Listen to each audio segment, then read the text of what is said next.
struggling rancher, bought a girl labeled too wild for any man, unaware she was born to ride beside him. The saloon doors banged open, and the stale air of dust and sweat thickened. Men leaned on wooden beams, tankards in hand, their laughter punctuated by the hiss of whiskey poured into cracked glasses. Through the haze of tobacco smoke and low lantern light, they saw her. A wild thing dragged into the center of the floor, a young woman, hair tangled, eyes fierce, chin lifted as if daring the world to break her. They called her Tessa. She might have been 22. Her hands were bound behind her by rough rope, but her posture remained defiantly upright.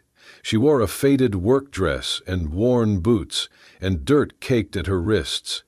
Her eyes, though, were bright, full of storm and fire. Hank McCord, old and bloated, stalked onto a table and pointed a shaking finger at her. His beer gut jutted out, his face flushed red with drink and pride. "This one," he shouted, his voice cracking over the din, "knows not how to cook nor to bow her head. Her tongue cuts better than a blade. She called me out in front of my hands. Anyone want to take a crack at taming her, go ahead. I sell her cheap. She ain't worth $1 to any man who knows how to teach a woman her place." The saloon erupted with laughter. A burly blacksmith took a long pull of his ale, slammed the glass down, and roared out loud, "Wild mare, that one. Who'd dare mount her?" Tessa's chest rose and fell, but she did not flinch. She stared at Hank, and her voice rang out, steady and clear. "You're the one who can't teach anybody anything, least of all yourself." The words hit like a whip. Hank stared, fuming. He leapt from the table before anyone could stop him and delivered a savage slap. Tessa, caught off balance, hit the ground hard. Dust spun around her like taunting spirits. Blood welled at her lip. Yet she did not cry. She pressed one hand into the splintered floorboards and rose, brushing the dirt and blood from her mouth with the cuff of her sleeve. The room quieted, but not in respect. It fell silent in anticipation. In a shadowed corner stood Bo Dillon. He was tall, his shoulders broad and still, despite the makeshift cast wrapped around his right leg. A carved walking cane rested against the bench at his feet. When he rose, the room shifted. Men straightened, whiskey glasses halted halfway to their lips. He moved quietly, like a rock rolling into place, and stopped so close they felt the shine of his eyes and the set of his jaw. "How much?" he asked, his voice low and even. Every eye turned to Hank. Hank, winded from his blow, stumbled back. He sneered, wiping spit from his lip. "You, a crippled rancher sitting alone out back, think this wild filly will boil beans before she bores you to death?" Bo did not blink. He reached into a worn leather pouch at his belt. The pouch opened with a crisp snap, and then a neat clink of silver coins rattled across the table, past whiskey boots and empty mugs, until they stopped at Hank's dirty hand. "I don't want someone easy to own," he said. "I want someone who's got fire." Time slowed. A man's laughter died halfway through a breath. For once, animosity held its tongue. Bo crouched down and cut the ropes that bound Tessa's wrists. He helped her to her feet, steadying her with a firm hand at her elbow. They stood, facing each other, in the center of the saloon. She didn't smile, she didn't look grateful, but her eyes glowed with something like recognition. An ember sparked in the ashes. He didn't ask her name, she didn't volunteer one. He simply ushered her through the crowd, past the tables of still murmuring men. No one spoke. Some scowled, others watched, uncertain. As they stepped outside into the cool night air, Tessa raised her chin higher, the wind catching stray strands of her dark hair. She walked without looking back at the saloon's swinging doors, where laughter and curses had filled the walls scarcely a moment before. Behind her, beside her, Bo followed. He did not speak. He carried a lantern, its light steady in the dark, but his eyes were on her, the woman who would not bend. And though she would not say the words, something inside Tessa felt a shift, a realization that maybe this man too lived by his own rules, and would not ask her to silence hers. So she walked into the night beside a stranger who had seen her storm and offered something neither training nor ownership could provide. choice. The wagon creaked through the last bend of the dusty trail as dusk draped its silence over the plains. Tessa sat upright beside Bo, her arms crossed, her jaw clenched. Though free of rope, the weight of humiliation still clung to her like dust on her boots. She had not spoken a word since they left Red Hollow, nor had she asked where they were going. Bo's ranch stood at the edge of a shallow ridge, a modest spread of land lined with corral fencing and a weathered barn sagging at one end. His house was simple, 2 rooms and a loft, patched with care but bare of unnecessary comforts. He stopped the wagon, climbed down slowly with the help of his cane, and then turned to offer her a hand. She ignored it, jumped down herself, and followed him wordlessly toward the house. Inside, it smelled of cedar smoke and old leather. He showed her the loft by pointing. A wooden ladder led to a low-ceilinged space above the main room. "Bed's made, clean towel by the basin," he said gruffly. Then, without waiting for thanks, he turned and walked out, leaving her with nothing but the sound of the wind and her own breathing. That night, Tessa did not cry. She lay on the stiff mattress, staring at the rafters, listening to the horses shifting in the barn. She was used to strange roofs, cold floors, men with rough hands and cruel words. This one was different, too quiet, too clean, suspicious. At dawn, before the sun broke, she was up. She drew water from the pump, stoked the stove, and began sweeping the front porch. No one told her to. She just knew better than to leave things undone in someone else's house.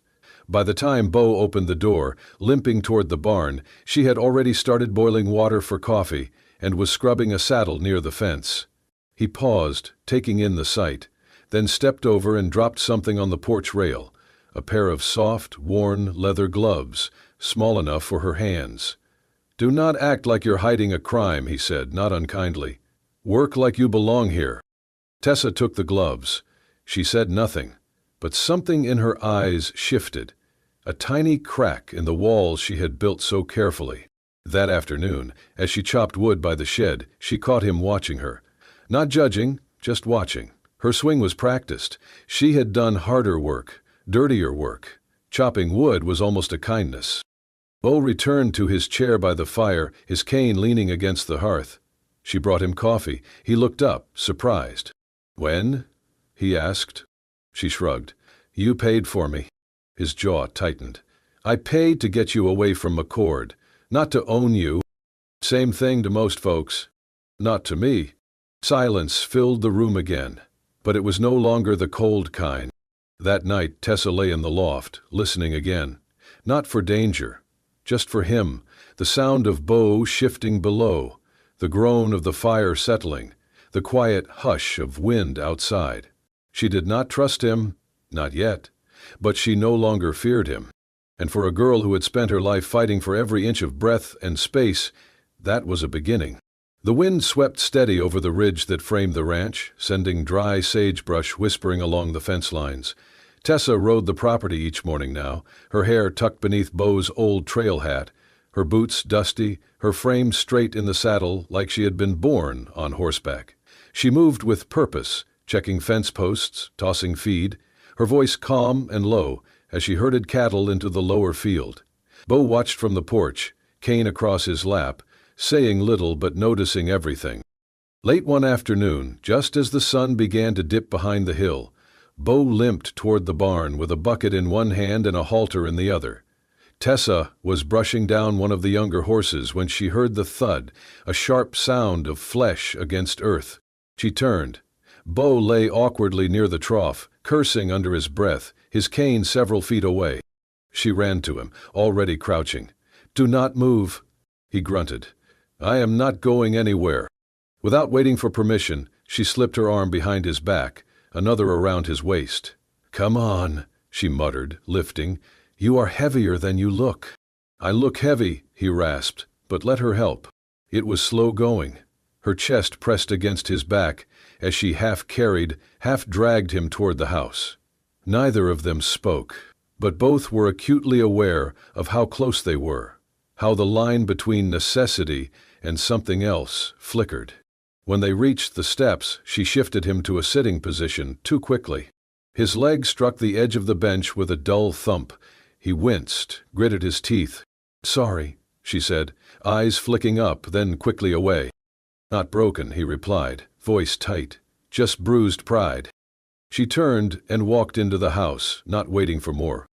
Behind her, Bo watched the sway of her shoulders and the way the evening light caught in her hair. He chuckled to himself, a small, surprised sound. Cute, he thought. The word had never once come to mind about Tessa, until now. The next morning she found a note beside her plate. Tessa, feed bins low, check north fence. Her name, not girl, not you, just Tessa. She touched the paper once with her fingers before tucking it into her apron. That night, after the chores were done and the lantern glowed low, she sat across from Bo by the fire. He poured her a tin cup of coffee, neither of them speaking for a while. Then, quietly, as if measuring each word, she said, "My parents were killed when I was 8. I saw it happen. Bo looked at her, said nothing. "They were settlers," she continued, "too proud, too trusting. One night men came, said they wanted water. My father let them in." Her voice didn't crack. It was steady, hard-earned. "I watched from under the floorboards. They burned the house, took what they wanted. I was found days later by a stable hand from another ranch. Thought I was a boy at first. Didn't matter, they put me to work. Hard work. Blood work. The kind that makes you forget your own name." The fires snapped. She looked up. Her eyes were dry, fierce. "I stopped crying that year. Decided if no one was going to protect me, I would have to become the kind of girl no one could break." Bo's eyes met hers, deep, still, but not cold. He did not offer comfort. He did not pity her. Instead, he simply nodded. And for Tessa, that was more than enough. The last traces of winter clung to the northern hills, but the ground near the porch had begun to soften. A hush hung in the morning air, filled with the scent of thawed earth and wood smoke. Tessa knelt beneath the steps of the front porch, sleeves rolled up, fingers digging into the cold soil. She moved with a kind of quiet reverence, planting small roots and seeds with the care of someone rebuilding something invisible. Bo came around the corner with a bale of hay over one shoulder. He paused mid-step when he saw her. "You planting potatoes down there?" he asked, voice light with surprise.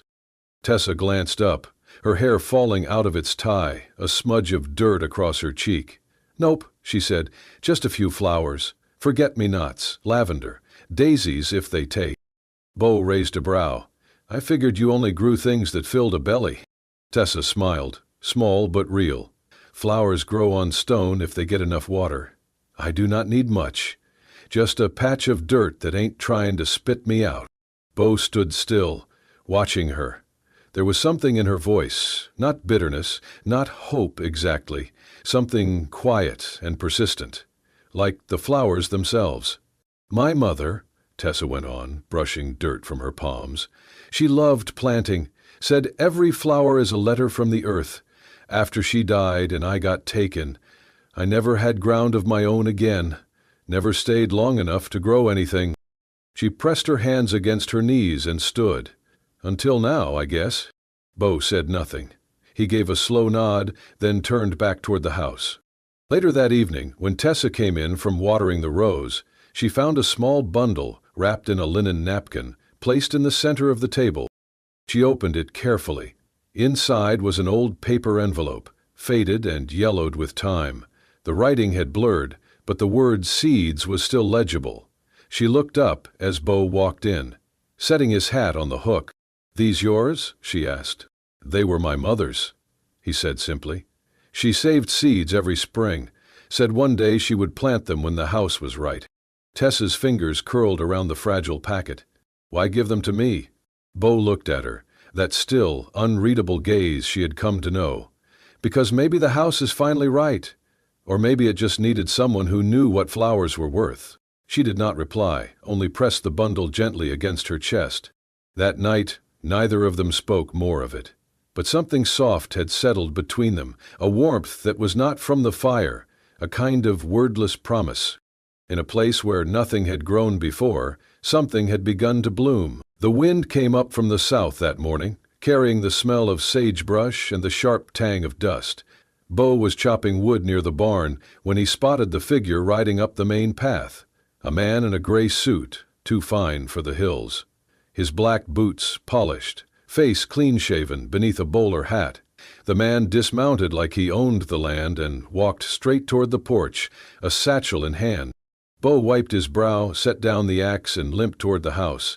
"You Bo Dillon?" the man called. Bo nodded, grip tightening on his cane. "Who's asking?" The man flashed a smile that never reached his eyes. "Thomas Whitfield. I'm with the First Land and Title Bank out of Cheyenne. Just here to verify some land holdings. Routine check." Tessa stepped out onto the porch, drying her hands with a cloth. She stayed silent, watching. Whitfield continued, pulling out a folded document. "Our records show some inconsistencies in your deed. Might just be clerical, but I'll need to see the original." Bo's jaw worked. He knew the land was his, inherited, passed from his father, but he had never been one for papers or reading fine print. "I'll get it," he said slowly, turning toward the house. Tessa's voice came quiet but clear. "May I see what he brought first?" Whitfield blinked. "It's just bank business, miss." "Yeah, zip." "I can read," she replied, "and I've seen more than a few of those forms." She stepped down from the porch, took the offered paper, and unfolded it. Her brow furrowed as her eyes scanned the words. Then she looked up. "You're not from First Land and Title. They don't use this letterhead anymore. Switched 3 years ago. And this clause, here, it's a forfeiture trigger. If Bo signs anything under this, he loses his land within 60 days, unless he repays a loan he never took." Whitfield's face stiffened. "Now look here." "No," she interrupted, folding the paper calmly. "You look. I've seen your type. You float from one struggling ranch to the next, find folks who cannot read, and trick them into giving up everything. Not today." She handed the paper back, firm and steady. "You can ride on, and I'd suggest you do it fast." Whitfield glared between them, then gathered his satchel with a scoff. "Fine, but when this place folds, and it will, do not say no one tried to help." He turned on his heel and rode off, kicking up dust behind him. Bo watched him go, then looked at Tessa. "How did you know all that?" "I used to work at a ranch that lost everything because of men like him," she said softly. "I was just a girl, but I never forgot the words they used." Bo nodded slowly. "You're sharper than most men in suits I've met." Tessa shrugged, wiping her hands on her apron. "Funny, folks used to say I was too wild to teach, too mouthy to learn." He looked at her a long moment, something deep flickering behind his eyes. Then, quiet as the breeze, "Then they were fools." For a moment, neither spoke. The sky stretched wide above them, the wind curling around the porch like a whispered promise. Inside the house, the kettle began to whistle. Tessa turned to go, her steps easy. She did not need thanks. She had not done it for that. But Bo followed her in, and for the first time, poured 2 cups of coffee instead of 1. The lantern flickered low in the cabin kitchen, casting golden hues across the worn wooden table where 2 figures sat in the hush of evening. Outside, the Wyoming wind sighed through the grass and rattled the old shutters, but inside it was warm not just from the stove, but from the presence of 2 people who had slowly begun to lean toward something more than convenience. Tessa sat upright, sleeves rolled up to her elbows, face furrowed in concentration as she balanced the ranch ledger. Her hand moved steadily over the page, writing down feed costs, repairs, and purchases with surprising precision. A pencil was tucked behind her ear, and her hair, usually untamed, was tied back in a loose braid. Bo Dillon sat across from her, his long fingers tracing symbols burned into a leather-bound branding guide. His voice, low and steady, broke the quiet. "This one here," he said, pointing, "is Bar T. Belonged to a ranch south of Casper. Gone now." Tessa leaned in, examining the mark. "Looks like a hammer and nail." He grunted. "A brand's a story. Every one of these got a past, some good, some full of ghosts." She glanced up. "And what's yours say?" He held her gaze a moment too long, then looked back down. "Mine says Dillon, built by my father's hands, burned by mine, rebuilt slow." She didn't press further. Instead, she turned a page in the ledger. "You're 6 sacks short of grain for next month. You'll need to reorder." He looked at her, faintly amused. "You sound like a banker." "Maybe in another life," she murmured. "One where I had shoes that matched and someone read me bedtime stories." Beau's expression shifted, softened. "You're sharp with numbers." "Not something most folks ever appreciated," she said, dryly. "I once told a man his cattle count was wrong. He called me uppity and threw me out without pay. Then he was a fool." She blinked, surprised by the bluntness. Beau leaned forward, elbows on the table. "I've had more help from you in 2 months than from 3 hired hands last year. You fix fences, break horses, and keep this place from falling apart. And you do it without ever asking what's in it for you." She looked down, her fingers stilling over the ledger. "I never ask, because I never expect anything to last. I always thought if I learned enough, worked hard enough, someone might finally let me stay. But they never did. They always said I was too loud, too wild, too much." Beau's eyes locked on hers, serious and steady. "You're not too much. You're just more than they could handle." A silence stretched between them, not awkward but weighty with meaning. Then he spoke again, quieter this time. "Maybe people like you aren't meant to be kept. Maybe they're meant to be chosen." She looked up slowly, her expression unreadable. "Chosen?" He nodded once. "By someone who sees all of you, not just the pieces they want." Her voice caught a little when she asked, "Is that what you see?" He held her gaze. "I see someone who was born for more than what the world gave her." A blush rose to her cheeks and she looked away, unsure what to say. After a beat he added, with a small, tentative smile, "Do you mind if I call you Tess?" She turned back to him. "Tess? It's shorter," he said, shrugging slightly. "Softer, maybe. And I figured you deserved something gentle for once." She laughed softly, a surprised, quiet sound. "No one's ever shortened my name before. Usually they just shout it." "Well," he said, smiling, "I ain't shoutin'." She paused, searching his face, then nodded. "All right, Ted." He tapped the ledger lightly. "You missed a number on that last row." She rolled her eyes and leaned back over the book, the blush still faint on her cheeks. "I did not." "You did," he said, still grinning. They sat like that a while longer, the fire crackling, the prairie wind moaning in the distance. Two people who had never been taught how to belong, slowly beginning to find a way. And as she corrected the line in the ledger, Beau sat quietly, watching her, thinking that sometimes the strongest people were the ones who had learned to walk through the fire and still found the strength to grow wildflowers from the ashes. The morning was gray, the kind of quiet that sits heavy before a storm. Dew clung to the grass like tiny pearls, and the breeze was soft but restless. Tessa walked slowly across the pasture, a satchel slung over her shoulder, boots damp from the morning mist. Behind her, the ranch lay still, chimney smoking faintly, windmill creaking in the distance. She had left a note on the kitchen table, folded neatly beside Beau's coffee mug. 4 words, written in her small, straight script. "Thank you for letting me survive." No tear stains, no goodbyes, just the sort of message left by someone who never expected more than a warm place and time to catch her breath. Tessa did not cry as she walked. Her eyes were dry, her breath even, but each step felt heavier than the last. Because even though she told herself it was time to go, that she had earned her keep and nothing more, her heart had begun to root itself in the dirt she once thought too hard to call home. She reached a shallow creek at the base of the ridge, water glinting like glass over the stones. She sat on a flat rock, unslung her satchel, and stared down into the moving current. No sound but birdsong and her own heartbeat. Then, hooves. She heard them before she saw him.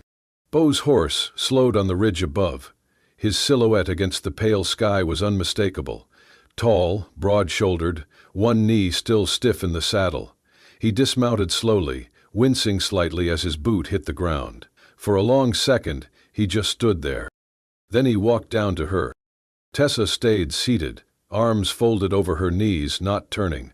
When he was close enough to see the crease between her brows, he said softly, "You left before breakfast." She didn't answer. He looked around, at the satchel, the empty space beside her, the raw silence hanging in the air. Then he asked, "You think I hired you to muck stalls?" That made her look up. "I don't think anyone hires someone like me for anything else," she replied. "I was trouble when I came, a burden when I stayed. I just thought, maybe it was time to stop pretending." Pretending what? This was ever meant to last. Her voice cracked a little, and she bit her lip. Beau stepped closer. From his coat pocket he pulled a faded cloth, worn but still folded neatly. He held it out. Tessa blinked. "What's that?" "You left it behind the first day," he said. "Found it under the stairs. Coulda tossed it, but I kept it." "Why?" "Because I figured someday," he said, voice low, steady, "I'd need something to remind you that you belonged here." She stared at the cloth. It was her mother's handkerchief, stitched with tiny blue flowers. Something she had carried through every place, every beating, every hard morning. Something, she thought, lost. Her lips trembled. "You kept it all this time?" He nodded once. "Because from the moment you walked in and stood your ground in that busted barn, I knew you weren't just passing through. You were the kind of woman you build a home around, if you're lucky enough to deserve it." She shook her head, breath catching. "I'm not someone men keep." "No," he said gently. "You're someone men follow, if they've got the spine to." Tessa stood slowly. The creek whispered beside them, wind brushing her cheek like a question. Beau extended his hand. He didn't promise anything. He didn't beg. He just offered, calm and steady, like he did with wild colts, with broken tools, with every hard thing that ever needed patience. Tessa looked down at his calloused fingers, then up into his face, and slowly, wordlessly, she placed her hand in his. Her fingers were rough, so were his, but together they fit. He squeezed once, not to hold, not to trap, just to say he was here. She did not cry. Not yet. But in that moment, by the creek and the rocks and the sky turning gold above them, she knew. She was no longer just surviving. She was starting to live. Summer rolled in with golden dust and humming bees, and Wildflower Ridge bloomed in full. The ranch was no longer a quiet, half-forgotten place tucked against the hills. It pulsed with life. Cattle grazed lazily across wide pastures, fences stood tall and tight, and the garden behind the cabin overflowed with color. Lavender, forget-me-nots, and daisies swayed in the heat, their fragrance drifting on the wind. Tessa rode the fence line each morning, her hat pulled low and braids swinging behind her. She barked commands, patched brakes, pulled calves from thorny traps, and by noon returned with dust on her boots and a spark in her eye. The boys in town started calling her Miss Tess Who Rides Like Thunder, though not one of them could keep up with her in the saddle. She was no longer just helping Beau, she was running the ranch with him. They never made announcements, never needed to. But the way she walked beside him at the general store, hand brushing his, the way he passed her tools without asking, the way she handed him coffee every sunrise, with the quiet smile of someone who had made peace with herself, it was all clear as glass. On one warm evening, with crickets chirping and the sun hanging low like a coin in the west, Beau saddled his horse and whistled for her. She met him outside the barn, curious. "You planning on running off?" "Only if you're coming too." She arched a brow. "Where we headed?" "You'll see." They rode side by side, hooves kicking up soft clouds of dirt. The trail wound past the southern field, over the small ridge where wildflowers bloomed thickest in spring. It had been Tessa's idea to scatter seed there. The soil was rocky, the hill half barren, but she said it deserved something beautiful. Now, in the golden light of dusk, that hill was ablaze with color. Bull dismounted and tied his horse. She followed suit. Together they climbed the last slope on foot, boots crushing wild petals. At the top they stood in silence. The flowers brushed their knees, wind moved through them like a hymn. In the distance, the ranch lay quiet and golden, safe under their shared care. Bo cleared his throat. You said something once, about how flowers can grow on rock. Tessa turned, curious. I did. He looked at her, steady and calm. Got me thinking, if flowers can grow on stone, maybe love can too. She didn't speak, just watched him, every wall inside her trembling but not falling. Bo took a slow breath. Where does it grow, Tess? Love, I mean. She blinked, then smiled softly. A smile full of everything she had been and everything she had become. In people, she said, who ain't afraid of where they came from, even when it hurt. His eyes dropped for a moment. Then he reached into his coat pocket. From it, he pulled a piece of leather, worn, curved with age. It was the old horse rein he had carried since boyhood, the first one he'd ever carved. And in the center, a single letter burned into it. T. I ain't got a ring, he said. Never figured I'd need one. He stepped closer and held it out. But this has followed me longer than any man or woman. Through war, through storms, it's the only thing I ever trusted to hold steady. Tessa stared at the strip of leather. Her throat tightened.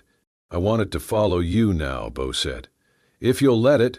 She didn't answer right away, just reached out, her calloused, sun-browned fingers brushing his. She took the leather, looped it gently around her wrist, then met his eyes. You didn't try to tame me, she whispered. No, he said. You're not a thing to be tamed. You just stood beside me. He nodded. That's the only way I want it, he said. Beside you. Always. They stood like that, long after the sun dipped behind the ridge. No vows, no preacher. Just flowers, wind, and two souls who had stopped running. From that day forward, folks didn't call it Dillon Ranch anymore. They called it Wildflower Ridge. Not just for the blooms, but for the woman who made them grow. Tessa rode beside Bo every day after, through storm, through sun, through every broken fence and every birth in the barn. And when strangers came and asked who ran the place, the townsfolk would say, She does. The girl no man could keep. But someone did? No, they'd reply, smiling. Someone chose her, and she chose him back. If that story touched your heart, if you felt the dust in the wind, the fire in her eyes, and the quiet strength of a man who chose not to tame, but to stand beside, then you're in the right place. At Wild West Love Stories, we bring you tales of love that rise from the hardest ground. Stories where hearts heal, where strong women and silent men find something worth holding on to, and where even the wildest souls find home. So if you believe in that kind of love, the kind you fight for, the kind you ride beside, hit that subscribe button, like, and share this story with someone who still believes in real, raw romance. And remember, out here in the West, love was never tame. Subscribe now to never miss a heartbeat from Wild West Love Stories.